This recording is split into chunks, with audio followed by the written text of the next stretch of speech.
اعوذ باللہ من الشیطان الرجیم بسم اللہ الرحمن الرحیم رب اشرح لی صدری ویسر لی امری واحلل عقدۃ من لسانی یفقهوا قولی صلاۃ و سلام علیک یا رسول اللہ وعلی آلہ وصحبہ یا حبیب اللہ الصلاۃ والسلام علیک یا رحمۃ للعالمین وعلی آلہ وصحبہ یا سیدی یا شفیع المذنبین۔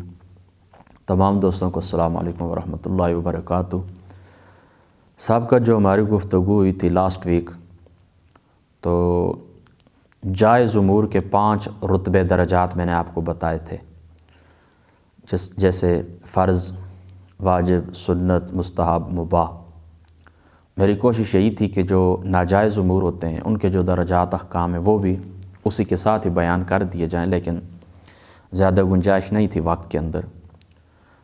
آج کی ہماری جو گفتگو ہے وہ ناجائز امور کے متعلق ہے۔ یاد رکھیں کہ جس طرح جائز امور کے 5 درجات ہیں، اسی طرح ناجائز امور کے بھی 5 ہی درجات بنتے ہیں۔ بہرحال میں آسانی کے لیے آپ کو 3 بتاتا ہوں، بس اسی کے اندر ہی سارے معاملات ختم ہو جائیں گے، یعنی سارے جو ناجائز امور ہیں اسی کے اندر آ جائیں گے۔ سب سے پہلے یاد رکھو کہ ناجائز امور کا جو سب سے اشد درجہ ہوتا ہے وہ ہوتا ہے حرام، جس کے اندر شدت پائی جاتی ہے، سختی پایا جاتا ہے۔ حرام وہ فعل ہوتا ہے کہ جس کے کرنے کی ممانعت شریعت کے اندر وارد ہو، یعنی شریعت اس کام کو کرنے سے منع کر دے اور ثبوت اس کا قطعی الثبوت، یعنی وہ ثابت ہو قطعی طور پر، اور اس کی دلالت بھی اپنے معنی کے اوپر، یعنی قطعی الثبوت، قطعی الدلالت، دلیل سے جو نہیں یعنی منع وارد ہو شریعت کے اندر، اس کو حرام کہتے ہیں۔ میں پھر اپنا جملہ دہرا دیتا ہوں کہ حرام ایک فعل ہوتا ہے جس کو کرنے کا، نہ کرنے کا حکم ہوتا ہے، جس کو نہ کرنے کا حکم ہوتا ہے، اور وہ جو نہ کرنے کا حکم ہوتا ہے وہ ایسی دلیل سے ہوتا ہے جو قطعی الثبوت بھی ہو، قطعی الدلالت بھی ہو۔ یہ حرام کی تعریف ہو گئی۔ اب اس کو حکم بیان کرنے لگا ہوں۔ حکم اس کا یہ ہے کہ اس کام کا کرنے والا گناہگار ہوتا ہے، مستحق کے عذاب ہوتا ہے۔ کرنے والا گناہگار ہے، مستحق کے عذاب ہے، دائماً کرے یا احیاناً کرے، یعنی مستقل طور پر پوری زندگی کرتا رہے یا کبھی کبھار کرے، عذاب کا مستحق بنتا ہے۔ اور اس کا انکار کفر ہوتا ہے۔ اس کا انکار کیا ہوتا ہے؟ کفر ہوتا ہے۔ بندہ دار اسلام سے ہی خارج ہو جاتا ہے۔ اس کو حلال سمجھنے والا، اس کا انکار کرنے والا دار اسلام سے خارج ہو جاتا ہے۔ اب حرام کے بعد ناجائز امور میں سے دوسرا رتبہ ہے مکروہ کا۔ مکروہ وہ فعل ہوتا ہے کہ شریعت کے اندر جس کا کرنا منع ہو، یعنی حرام کا کرنا بھی منع ہوتا ہے، مکروہ کا کرنا بھی منع ہوتا ہے۔ مکروہ کا کرنا بھی منع ہوتا ہے، یعنی مکروہ بھی ایک ایسا فعل ہے جس کے نہ کرنے کا حکم شریعت کے اندر وارد ہو، نہیں وارد ہو، ممانعت وارد ہو کہ اس کام کو نہیں کرنا، لیکن اس کا ثبوت جو ہوتا ہے، اس کی جو دلیل ہوتی ہے وہ قطعی الثبوت، قطعی الدلالت نہیں ہوتی، بلکہ اس کی دلیل جو ہوتی ہے وہ ظنی ہوتی ہے، یعنی جس دلیل سے یہ ثابت ہوتا ہے وہ یا ظنی الثبوت قطعی الدلالت ہوتی ہے یا قطعی الثبوت ظنی الدلالت ہوتی ہے۔ یعنی جس دلیل سے واجب ثابت ہوتا ہے اسی دلیل سے کیا ثابت ہوتا ہے؟ مکروہ یا تحریمی ثابت ہوتا ہے۔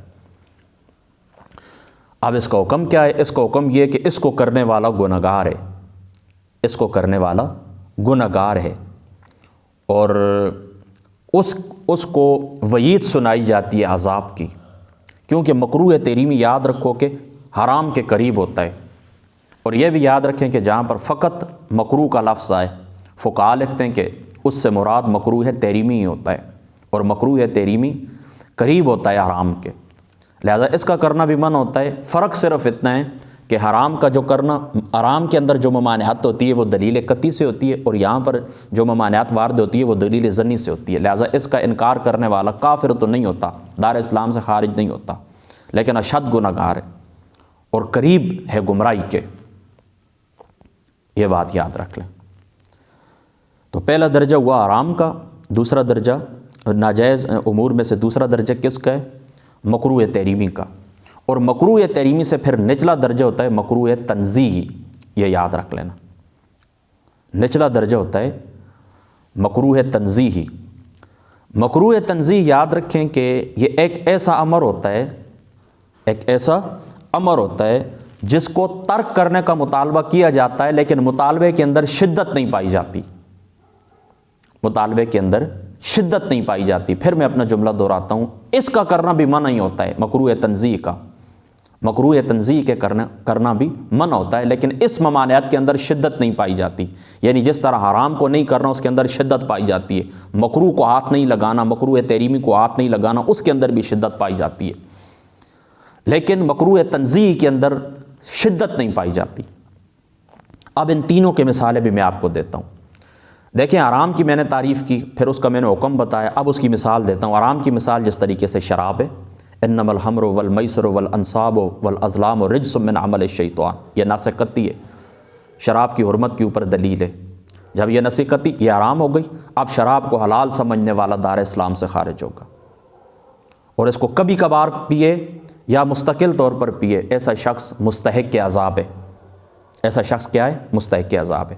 یہ حرام کی مثال ہو گئی۔ اب مکروہ تحریمی کی مثال بھی دیتا ہوں۔ مکروہ تحریمی وہ ہوتا ہے، میں نے آپ کو بتا دیا کہ جس کا کرنا منع ہوتا ہے لیکن اس کا جو ثبوت ہوتا ہے وہ قطعی نہیں ہوتا بلکہ ظنی ہوتا ہے۔ اس کی مثال بھی میں آپ کو دیتا ہوں۔ صبح کی سنتیں، اب صبح کی سنتیں جو شخص چھوڑتا ہے تو وہ مکروہ تحریمی فعل بجا لانے والا شخص ہے، وہ مکروہ کا ارتکاب کرنے والا شخص ہے، لہٰذا ایسا شخص بھی جو اس کو عادت بنا لیتا ہے مستحق عذاب ہوتا ہے، یہ بات یاد رکھ لیں۔ اب تیسرا میں نے آپ کو کیا بتایا تھا؟ مکروہ تنزیہ۔ مکروہ تنزیہ میں نے آپ کو بتا دیا کہ اس کا بھی شریعت کے اندر منع ہوتا ہے کرنا، لیکن اس مطالبے کے اندر شدت نہیں پائی جاتی، اللہ تعالیٰ کی طرف سے اور رسول پاک صلی اللہ تعالیٰ علیہ وآلہ وسلم کی طرف سے شدت نہیں پائی جاتی۔ اور فقہاء لکھتے ہیں، غالباً شرح وقائع کے اندر بھی آتا ہے کہ یہ جو مکروہ ہوتا ہے، یہ مکروہ تنزیہ جو ہوتا ہے یہ حلال کے قریب ہوتا ہے، یہ حلال کے قریب ہوتا ہے۔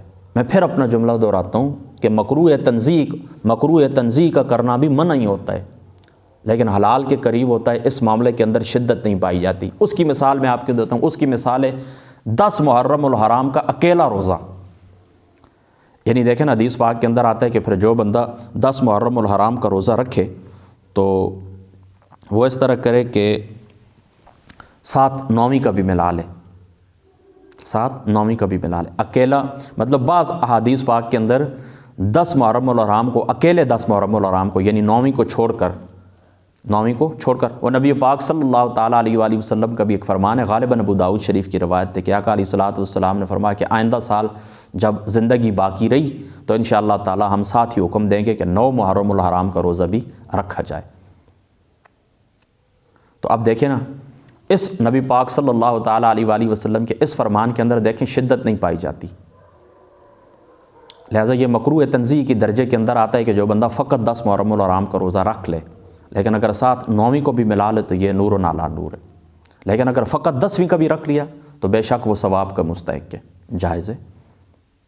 تو یہ 3 درجے ہو گئے، سب سے پہلا حرام، دوسرا مکروہ، اور پھر مکروہ کی ایک قسم ہوتی ہے مکروہ تنزیہ، یعنی مکروہ کی 2 قسمیں، مکروہ تحریمی اور مکروہ تنزیہ۔ یہ تھی ان کی تعریفات اور ان کے احکام۔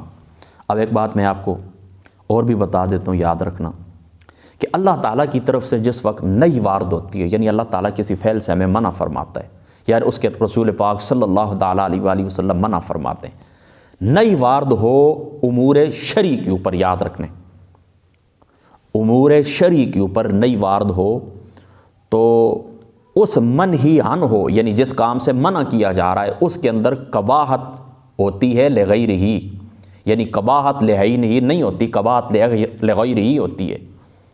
اس کی مثال میں آپ کو دیتا ہوں۔ اور اگر ممانعت وارد ہو، نئی وارد ہو امور حسی کے اوپر تو منہی عن ہو کی ذات کے اندر قباحت پائی جاتی ہے۔ وہاں پر قباحت کون سی ہوتی ہے؟ لہی نہیں۔ مثال کے طور پر دیکھیں، امور حسی کون سے ہیں؟ امور حسی، شراب امور حسی ہے نا، دیکھیں نا، ہم پیتے ہیں اس کا ذائقہ محسوس کرتے ہیں، یہ امور حسیہ میں سے۔ اب اس کو جب اللہ تعالیٰ کی ذات اقدس نے منع کر دیا، اس کو اللہ تعالیٰ کی ذات اقدس نے منع کر دیا، تو اب یہ کون سا امر ہے؟ یہ امور حسی ہے، تو امور حسی کے اوپر نئی وارد ہوئی ہے تو اس کے اندر قباحت لعینی، یعنی شراب کے اندر ذاتاً نجاست پائی جاتی ہے، گند پایا جاتا ہے۔ لیکن ممانعات وارد ہو امور شرعیہ کے اوپر، جیسے دیکھیں آقا علیہ الصلوۃ والسلام، بلکہ اللہ تعالیٰ قرآن میں کہتا ہے لا تقربوا الصلاۃ وانتم سکارى، اللہ تعالیٰ فرماتا ہے نشے کی حالت میں ہو تو نماز کے قریب بھی نہ جاؤ۔